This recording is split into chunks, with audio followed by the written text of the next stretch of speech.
Test. Can you hear me? Okay. Signal when to start.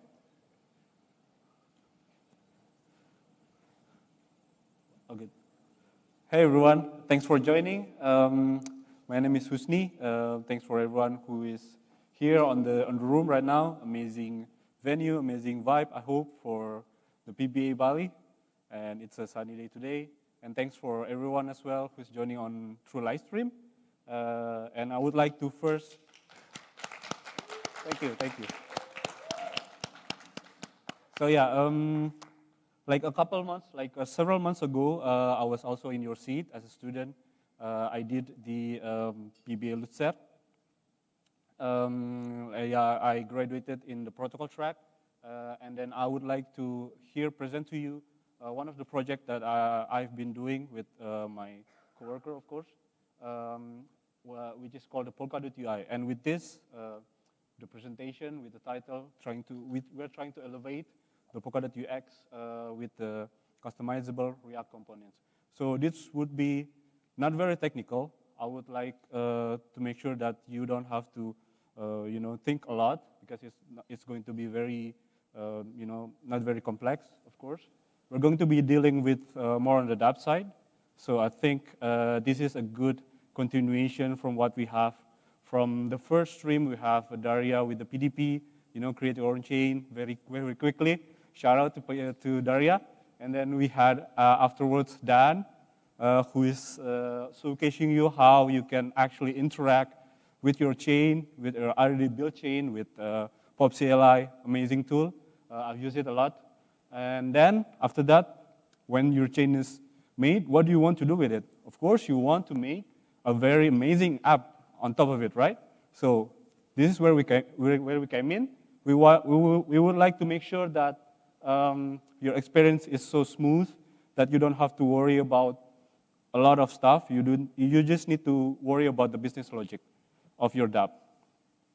Before I begin, please, if you want to have the live version of the presentation, it's on this QR code. I do have to note that you have to log into Figma because it's made on Figma.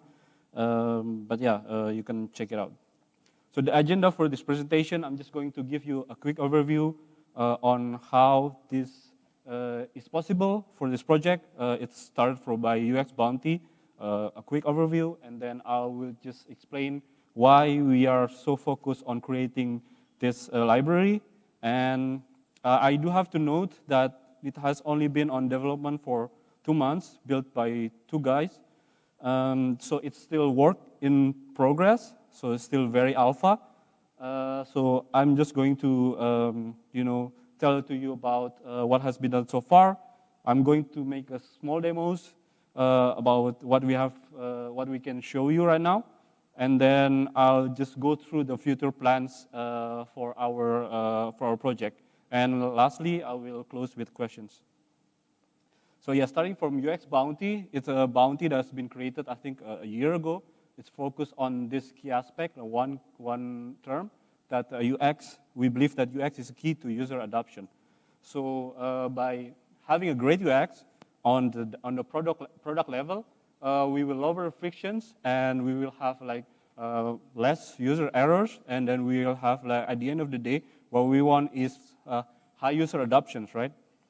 And on the other side, we also think that we would not have great user if we don't have dApps that's been created by very locked-in devs that are very brilliant. So we will want to make sure that we don't scare them away by having no tools at all. So we want to provide them with a great developer experience. So this idea started from the short poll by Alex, one of our curator, co-founder of Braille. He asked to the community, and he gained almost anonymous poll results that people want a good DevX on Polkadot. And then they talk about it and then welcome Niftesti, the guy that I'm working with on this library. as a curator, and then he started this journey on creating the research. And one of the fundamental results from this research is that we want to make sure that we also take in other libraries. So we are going to build on top of other libraries that's already out there, that community has already put in effort and money and time on it. So we are going to be building this library on top of, well, you've heard about Polkadot API. I think you've been working on it for your assignment. And then we also have the other side, D-Dot library that is also quite famous for Southeast Asia side developer community. Make sure that with that, even if you already built your dApps with Puppy or D-Dot, you don't need to migrate a lot of stuff with our CLI. You don't need to worry about that. It's going to be, work right out of the box. And yeah, so we want to make sure that we also taking into account other community efforts here.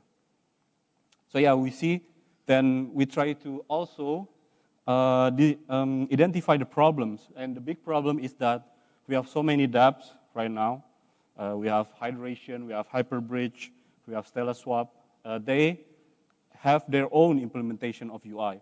They have probably they have been using Puppy, they have been using D-Dot, but they have their own set of UI that they develop in-house, and it's probably, even though they are using the same library, probably they have different implementation, like completely different implementation for that.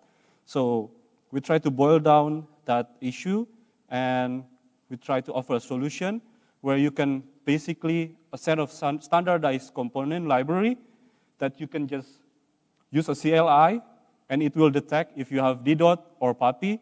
It will just install through our setcn registry. It might not sound familiar for you who's not working with front-end, but it's like becoming the de facto standard, I would say, like the industry standard that people who are trying to build components, like UI components out of it. They really like this one, so you can just, okay, you can just, thank you. You can just get the list of the components that's available on this library, and then you can just add it on your project, and it will just detect and do whatever. You just need to sit back and relax. That's at least our hope. So yeah, minimal setup. You don't have to put a lot of setup on your dApp, and we will try to make sure that we have the best UX integrated. Like I said, it's also supporting Puppy and D-Dot. Also, we would like to make sure that it's, because Polkadot is, multi-chain paradigm, then it should support multi-network right out of the box. So we are currently supporting the testnet, Pasio, and Pasio people, and I think also Polkadot. And I've also mentioned we are using setcn registry and also the Tailwind CSS. So it's fully customizable. I recommend you to check it out if you don't know what it is about setcn. It's pretty cool. And something that I would like to demo later is that it's MCP ready. So we have an MCP server that you can just click on a button. It's going to install this MCP server on your cursor. For now, we only integrate cursor. And then you can just prompt for the MCP to the agent to let you know let him know what you want. Or let's say list the components. So you don't have to redo all of the all of the CLI commands. So basically, at the end of the day, the CLI command is useless for you if you have the MCP. So yeah, it's developed by me and Niftesti for the last 2 months. We have done research. The results I can show you with this. You can have a look. We did like prototype like a couple of weeks ago. It's working well. I do have to note that we are going to be demoing with the D-Dot registry. So for the components that are compatible with D-Dot, there's no hate to Polkadot API guys here, but we just found that the tools for D-Dot are quite more ready, especially on the hooks library. Yeah, so we are finishing this, and then we are right now on phase 3 for the next steps. For the next 1 or 2 months, we are going to build more components. This has been collected through polls as well, through community feedbacks, like during the research stage. We are going to leverage MCP as well here. So that's something that I hope that we can show you right now, later. Basically, we want to reduce the development time, so you don't have to worry about spending days to just create, your template with your components. And more importantly, we would like to, that's why I'm here, we would like to get your feedback so we can improve on things. We know what's working and what's not, and eventually we would become the go-to UI toolkit on Polkadot. So yeah, thank you. So yeah, I would like to invite you to visit the link, or you can just open your terminal and then start, CLAing away with your laptop. But I can just show you right now. Yeah, you can see this, right? Yeah, okay, that's all right. So here we have the landing page for Polkadot UI. It's compatible with 4 major package manager. You can browse the component. You can already interact with it. And yeah, you can, let's say, you need wallet. You just want to know how the wallet connection works. You can just interact with it. It's just going to be integrated with the others. So it's going to hear the transaction button. Is going to read on different networks. So it has like APIs or clients already, like multi-API connection on the background already. You can see, so the internet is not very good right now. Okay. Maybe, yeah, it works. So you can see that it's connected to 3 different networks at the same time, which is cool. So you don't have to worry about switching networks. For example, if you need to find the identity of, of an address, for example. So if you're already at Paseo, you can just paste away, let's say here, try to find an address. This is already an address verified on Paseo people. So pretty cool, I would say.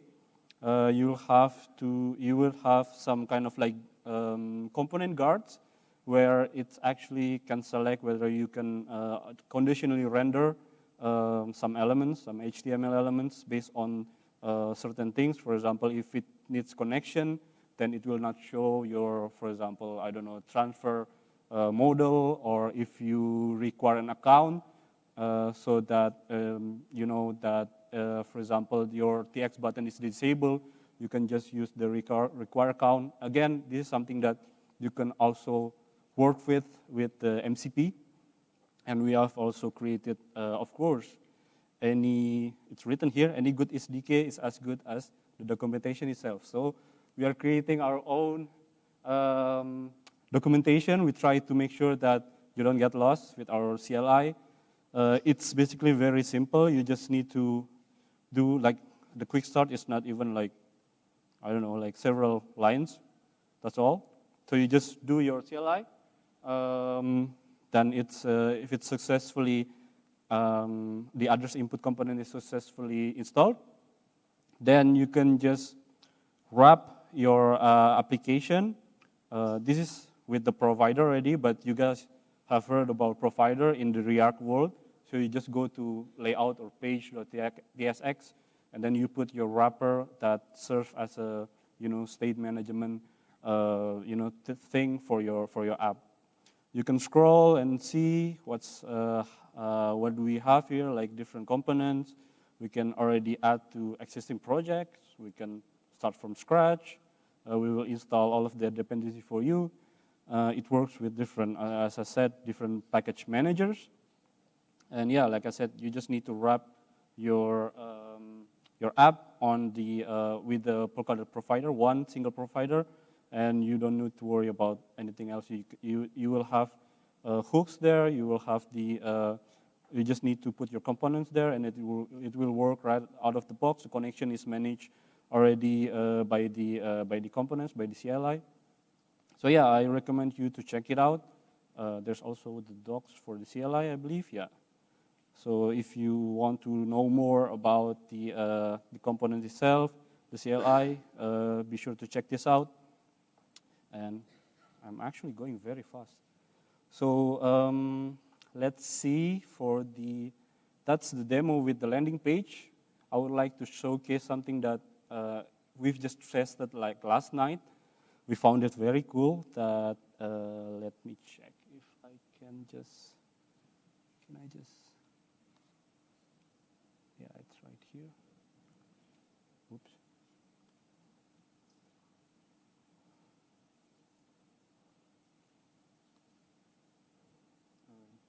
What's happening? I might need to change mirror. I think it's a window.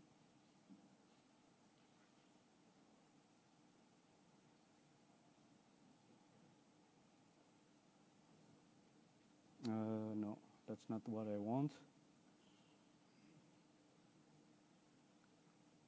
Let's just do this.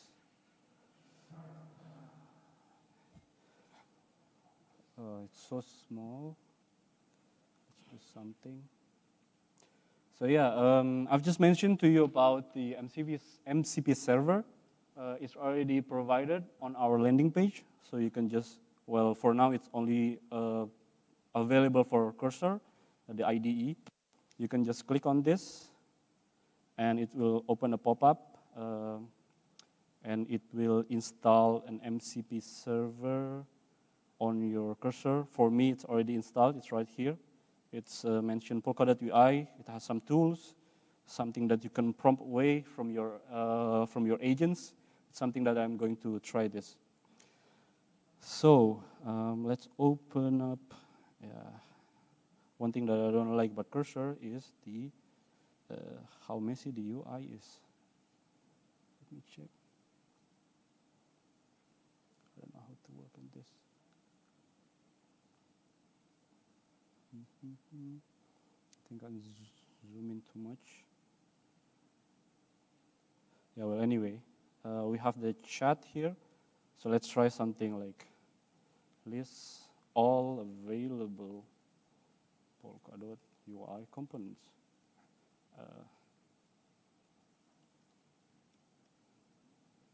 Let's see if the internet works. It's going to process, like taking some tokens. I think it's not reading the MCP. Let me check something.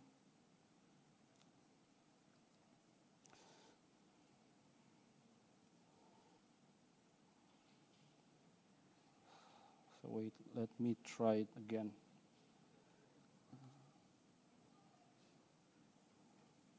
Let's try Cursor and open a project. Now let's go to the, oops.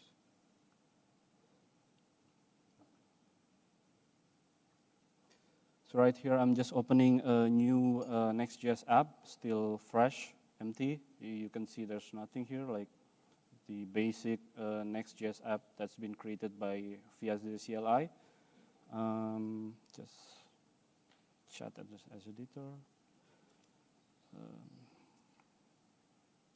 Let me check.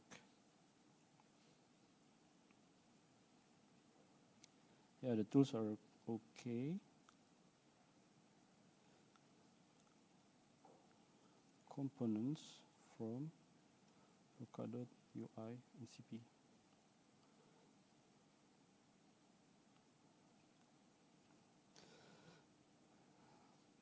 So yeah, like you can see here, it's not actually browsing like from before.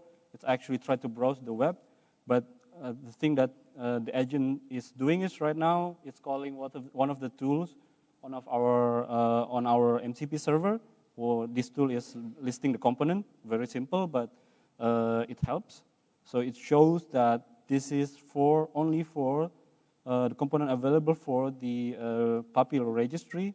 Right, like I have mentioned to you before that our support is a little bit less for PAPI than DDoT. So we have now only integrated 2 components so far, but still something. We can try, for example, right now. Oh yeah, something that I forgot, because we want to make sure that we are installing the D dot compatible components. Is we install D dot. I think, yeah. npm install D dot.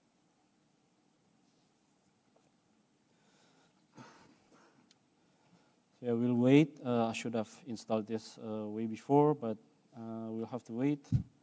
So essentially what I'm going to do here is, we'll see if it's already installed. Yeah, it's there. Let's close this one so you can see the chat. Now I can just see, for example, add. Let's see what we have here. Like Polkadot. Oops.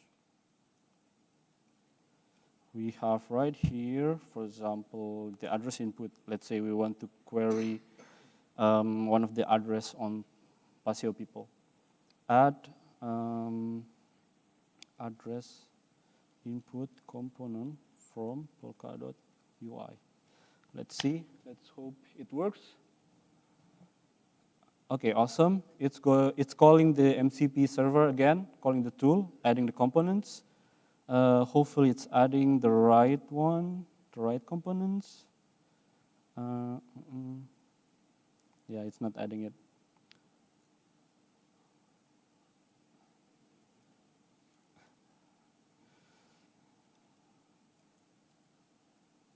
Redo of address input component from Polkadot UI and add it into the home page, let's say.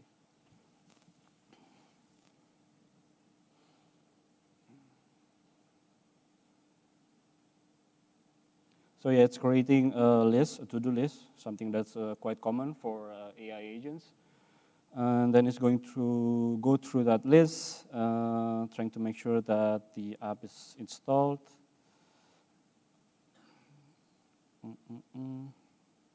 Okay, I think we're getting somewhere here.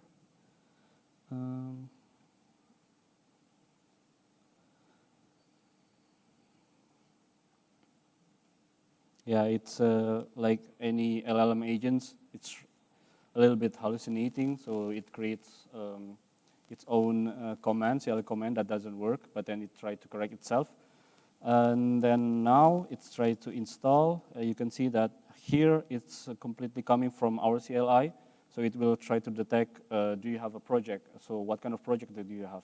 It's a Next.js project. And what kind of Tailwind config that you have, like the version 4? Do you have the component JSON on it, which actually dictates your registry? And it will then, at the end, wrap the app, your Next.js app.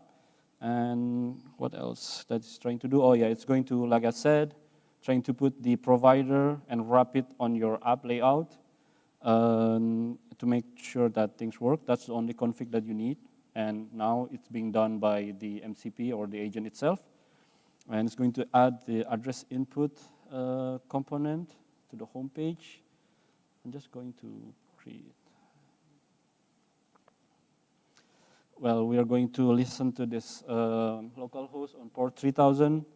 And while we wait for the agent do our work for us.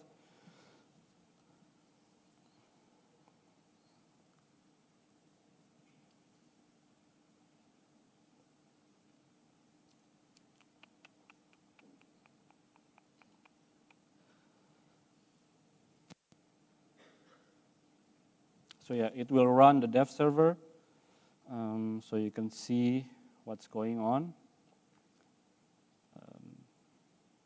Why is it not running? So yeah, you can see I didn't put any code at all. I didn't code on the Cursor IDE. The MCP server works by itself with a little bit of hiccups, but again, it's a work in progress. You can already work on this, like it's going to look, it found the ID or the identity of Niftesti. It's on Pasio people. You can find others as well. So yeah, it's a cool stuff that you can try out. Please feel free. It's already on our landing page. You can hack around with it. Not so much complexity there, I would say. And maybe I would like to do something else. Something that I forgot to say is that I want to reiterate about my claim that it's also customizable, highly customizable. So I'm not going to play with the MCP anymore, but so you can see that if you go to the landing page, we have already pulled some themes from TwigCN. This is again the power of SatCN, that it's highly customizable. You can just make it different. I think I have this, I need to turn it off. So you can just play around with this, and then you can then pull the theme, make your dApps your own, very original. So yeah, just to reiterate on that claim that it's actually customizable. So on that sense, it's something that worth trying. Yeah, you can make it like retro like this, and I think that's all for my demo. I would like to. Yeah. Whoops. Yeah, I'm just going to. Yeah, so that's the demo. I hope that you guys like it. Be sure to check it out. And thank you. And yeah, we are still ahead of time. So yeah, what are our future plans? Our big plan ahead is for sure is to be able to release our major version by the end of September. Getting ready for the Polkadot Builder Party. I think it has been mentioned one or twice here during the lectures.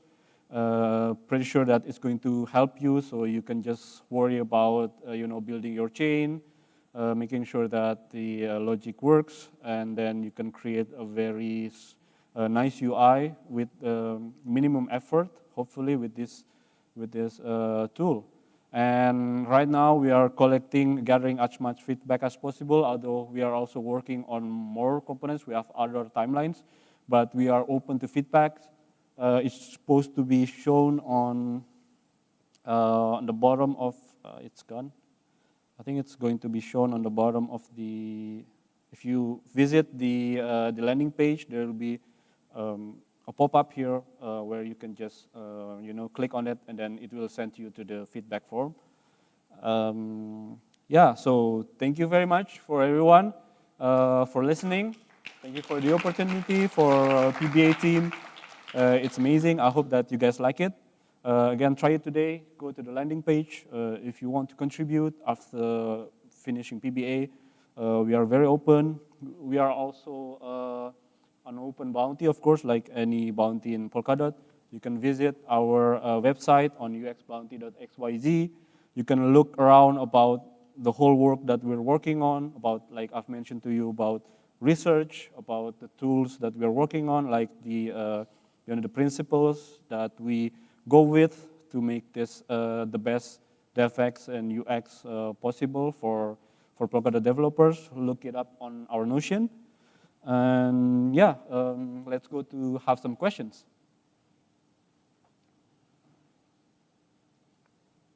Or I guess it's quite clear.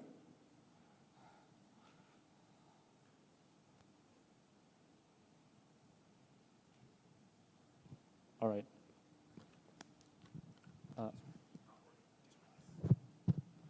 right. Does this framework have any branding, like the Polkadot branding or the color scheme, anything like that built into it? Not yet. It's a very good question. I think we can work on that, but then we need to have some design work first. We need to tell our designer here, in-house designer. But yeah, I'm pretty sure that on Polkadot.com we already have this branding colors, and we have the font, unbounded font, that we can already integrate. It's something that's worth a try. But yeah, thanks for the feedback. There's no other questions. For those of us not familiar, what is the MCP server? So yeah, the Model Context Protocol, it's basically a way for you to be able to talk through agents to any tools that you have. Like for example, for our library, we provide a set of descriptions and like, yeah, mostly descriptions about different tools or different components that we have. So if you go to like if you install the MCP server on your cursor, but it works for other, I think it works with Cloud Code and VS Code as well.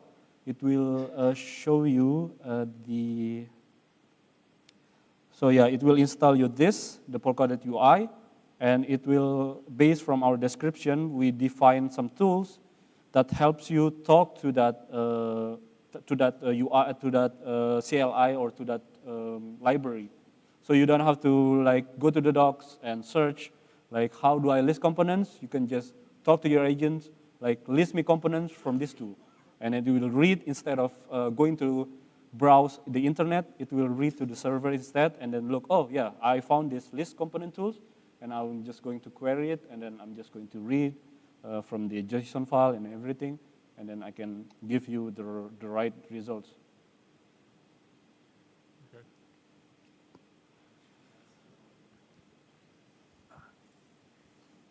So, great tool, by the way. I hope we get it as a standard and we don't end up with like 15 standards. Yeah. But it seems to be pretty cool. I really like how the address input like shows the little dots in the middle, but when you click it, you have the full address and full control. Yeah. So for example, in Polkadot JS apps, it's totally broken. Yeah. And I like that you don't have the profile picture with the like dots all over the place. Although maybe that was a future plan, in which case maybe I don't hate it that much. But like, for example, when you do the components, so you have these components and these components will kind of share a connection, like a DDoT or a PAPI connection to the chain, I guess. At the end of the day, you need to pick one, either DDoT or PAPI. Yeah, so you pick one. Let's say you pick, you pick PAPI, like, and you use these components across your app. Yeah. They like all use the same connection to your chain. Yeah, right? We make sure that there's only one single connection, like one API for each chain.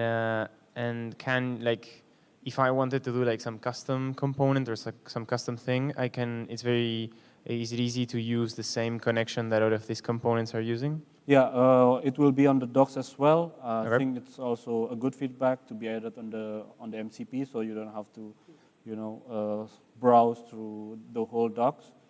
But something that happened on the background is that we are installing here when we do the install, the npx Polkadot UI add name of the component, it will just create or copy some, JSX, I would say, like TypeScript with, for React.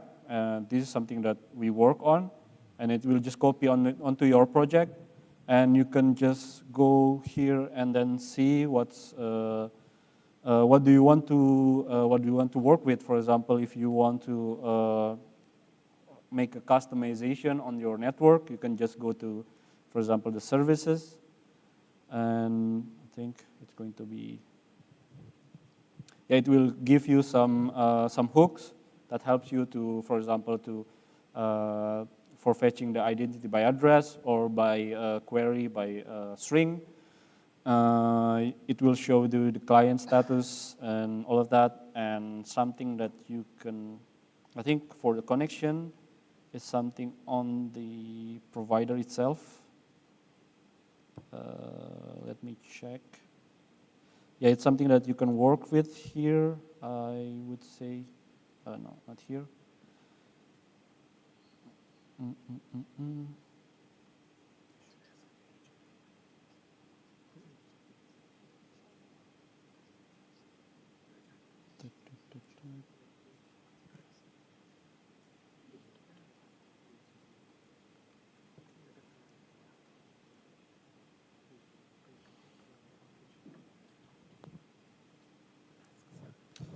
So yeah, it will be. I think it will be on the. I couldn't find it right now because it's starting to get huge, the code base. But I think you can see it here. Yeah, you can have like here we define like, of course we need to be opinionated with the the schema and then the objects that we need to work with. You can define you can change this if you want. But we have already created some APIs for you, related to the connection for the networks. So you can disconnect, you can check if it's connected, you can initialize the chain. It's starting when I reload the browser. Does that answer the questions? Kinda. Like I wouldn't know how to reuse this connection if I wanted to do something custom. But if you don't, like if you don't have like a very, I don't know, quick example to show it, then don't worry. I can go through the docs or ask my AI agent of trust. Okay, yeah. cool. Yeah, I agree with you. We don't want to fully trust the AI agents, and then it's going to build something for you, and then you don't know what's actually happening, right? The thing that I've just demoed to you is just like a very simple stuff. Like you have this you have that use Polkadot API, so maybe you just use those hooks. So you provide hooks that will. Yeah, and you can customize the provider, the context provider that's on the background. Yeah, that's really nice. Makes sense. And it will change the logic of the hooks. Nice, thanks. From the default behaviors. I wanted to ask, how can you connect to a custom RPC, like a custom chain? It's going to be on the config. It's a great question. I think I don't put it there.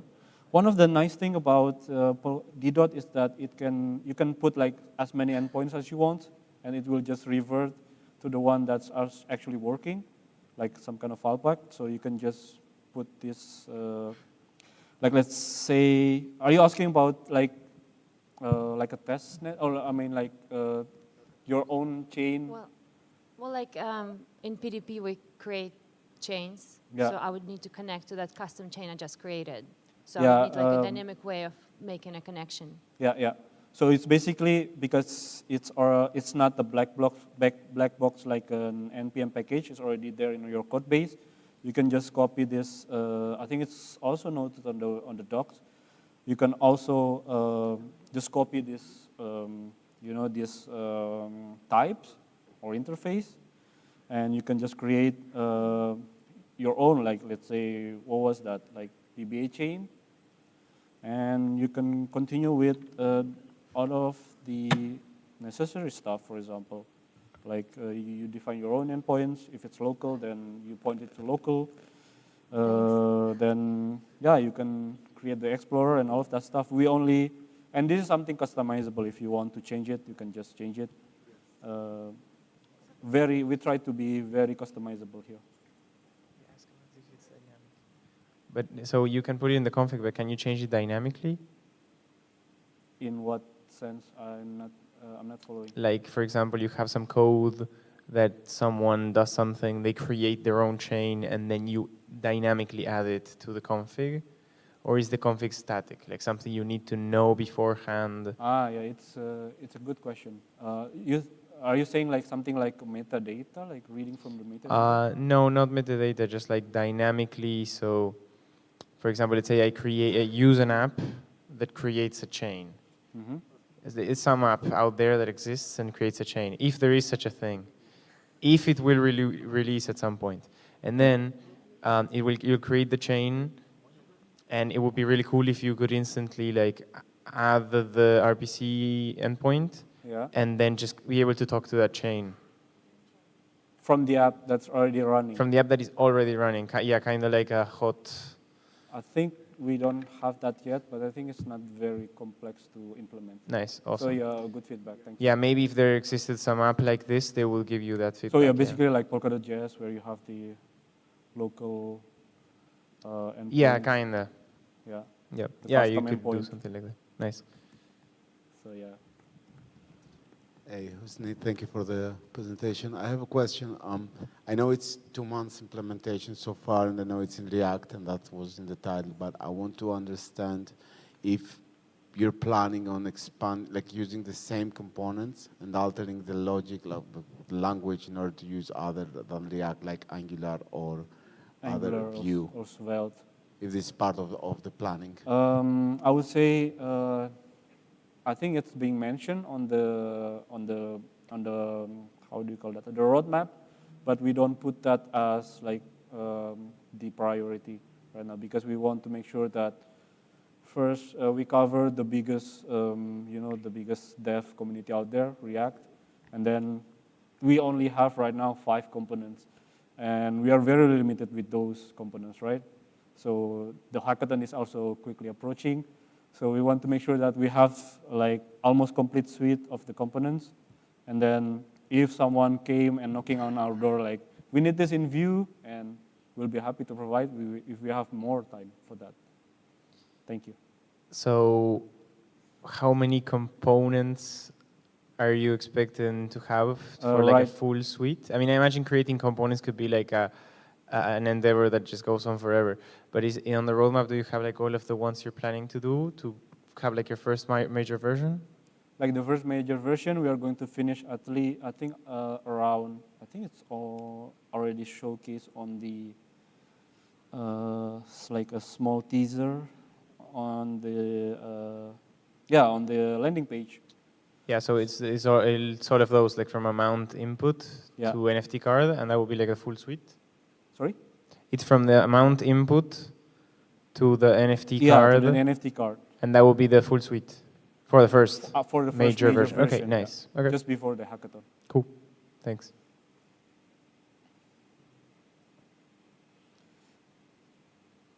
I mean, if I may just give one comment, is that because we don't want to create everything from scratch, especially, for example, the hooks. We don't want, obviously, create the competitor of Papi, let's say, from scratch. So we have this Polkadot API, but then we have the layer on top of it that's working with hooks. We already have that. That's reactive dot. We try to work with them instead of trying to, create just another standard out of it, and then we need to maintain it again, right? Community has already funded that. We make sure that we try to push things on the direction that everybody is going to be happy with. And so far, that's why DDOT has been quite, quite supportive of this.